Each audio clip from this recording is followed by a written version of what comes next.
Hello, and welcome to the latest episode of Legal Bites, the official podcast of Cummings and Cummings Law, where we focus on helping businesses and their owners re-domesticate out of volatile legal and tax environments like New York to more predictable pro-entrepreneurship, pro-growth jurisdictions. Today, I am reviewing a recent report by Zero Hedge entitled New York's millionaire exodus is costing billions in lost revenue, referring, of course, to the ongoing evacuation of individuals, families, and business owners from the formerly Empire State.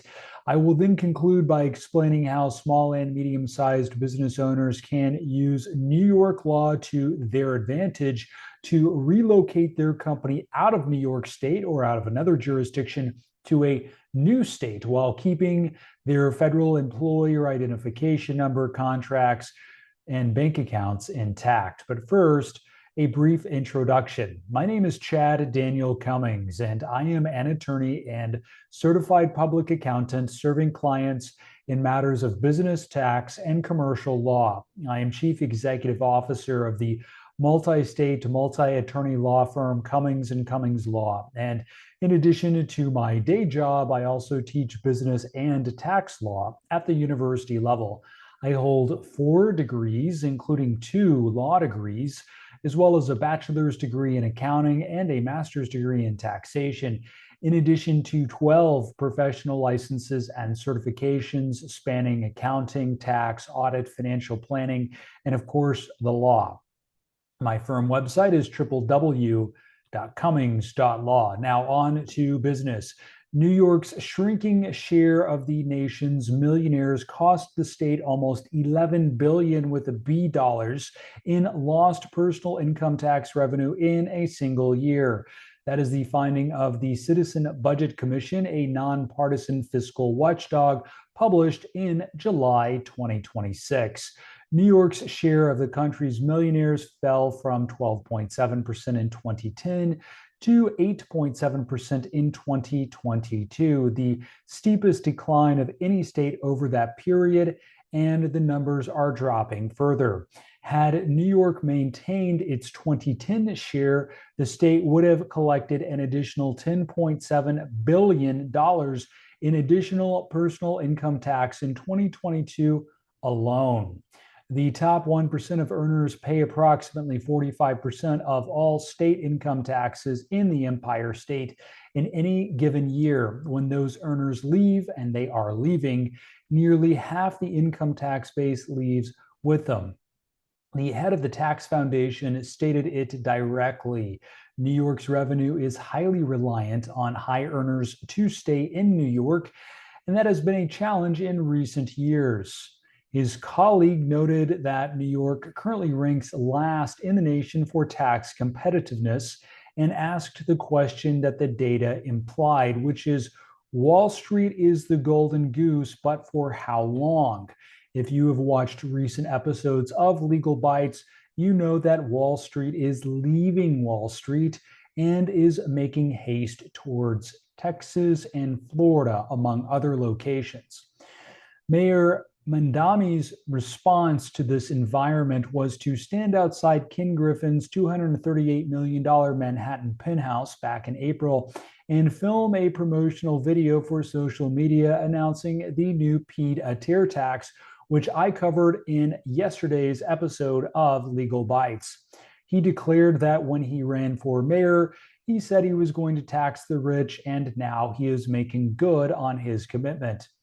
The pied-à-terre tax ostensibly targets properties worth more than $5 million whose owners do not live in the city full time. He promised it would raise at least $500 million in revenue per year. 3 months after that, the Citizen Budget Commission published data showing the state lost almost $11 billion in a single year from the departure of millionaires. The mayor's new tax is projected supposedly to raise $500 million, though the latest projections are quite a bit lower. The departures already are costing $11 billion. That is a ratio. The miss, in other words, is 21 to 1. You do not have to be a mathematics major to see that is a serious problem. For every dollar the pied-à-terre tax generates, the millionaire exodus removes $21 from the state's coffers. The tax does not close the gap, it simply creates a new gap, widening it by giving the next cohorts of high earners a reason to leave, and leave they are doing right now as we speak. New York has lost more residents to every other state than it has gained from any of them. Not surprisingly, the top destinations for departing New Yorkers are Florida and Texas. The combined state and city individual income tax rate for Manhattan residents exceeds 14%, whereas Florida imposes no state level personal income tax, and neither does Texas. And most small and medium sized businesses in Florida and Texas pay no business income tax either. The math that millionaires are performing is not all that complicated. A taxpayer earning $5 million in New York City owes approximately $700,000 in state and city income tax. If they were in Florida, that figure might be zero. Over 10 years, the difference is $7 million before we even begin to account for the difference in cost of living, opportunity cost, or several other factors, not to mention the time value of money. The Manhattan Institute's Ken Girardian identified the cause without hesitation. Albany is directly responsible for the stagnation.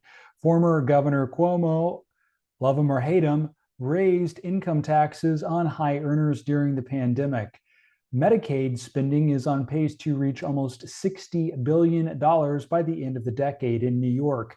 The state's 2019 rent control overhaul reduced housing supply, and if you've been following the news, the office to residential conversions seem to be collapsing, quite literally, and with alarming frequency.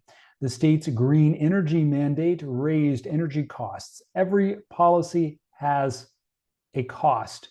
None of them added a reason to stay if you are a business owner. Now, Mandami is not a big data guy. He's more of a feelings guy. So he dismissed the data. He stated that New York gained millionaires after past tax increases. Not so sure about that. I can't find data to support that claim. He did not address the CBC's specific findings. He did not explain how a state that lost 4 percentage points of its millionaire share over 12 years is somehow magically now gaining millionaires. He said it is unacceptable that 1 in 4 New Yorkers are living in poverty. He did not address the possibility that taxing the people who fund 45% of the state's income tax revenue base until they leave might actually make things worse, not better. With this context in mind, redomestication is the lesser known legal process of transferring a company's state of domicile to a new state without dissolving it, without creating a new entity, and without triggering federal income tax consequences, but only when performed with the strict formalities required by the Federal Internal Revenue Code, applicable Treasury regulations, and the statutory frameworks of both the destination and departing states. When performed by a competent professional, and that is a very important caveat, the company will retain its existing federal employer identification number, contracts, credit history, and bank accounts.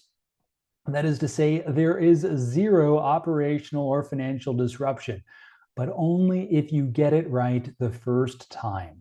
That is why it is imperative to work with a credentialed professional and save the DIY for home improvement. I have successfully completed redomestications from all 50 states, yes, including New York. Every day I get phone calls from attorneys. They say, hey, I saw your video. I'm really upset with you because you're telling people they can redomesticate out of New York and New York doesn't allow it. And I say, well, you are way, way behind the curve because New York absolutely allows redomestication. Terminology matters. Terminology is not interchangeable. And yes, we have the track record to prove it. I have also completed redomestications for a variety of entity types, including limited liability companies, some partnerships, subchapter S entities, and subchapter C corporations. So if someone is telling you it cannot be done, what they are really telling you is they don't know how to do it.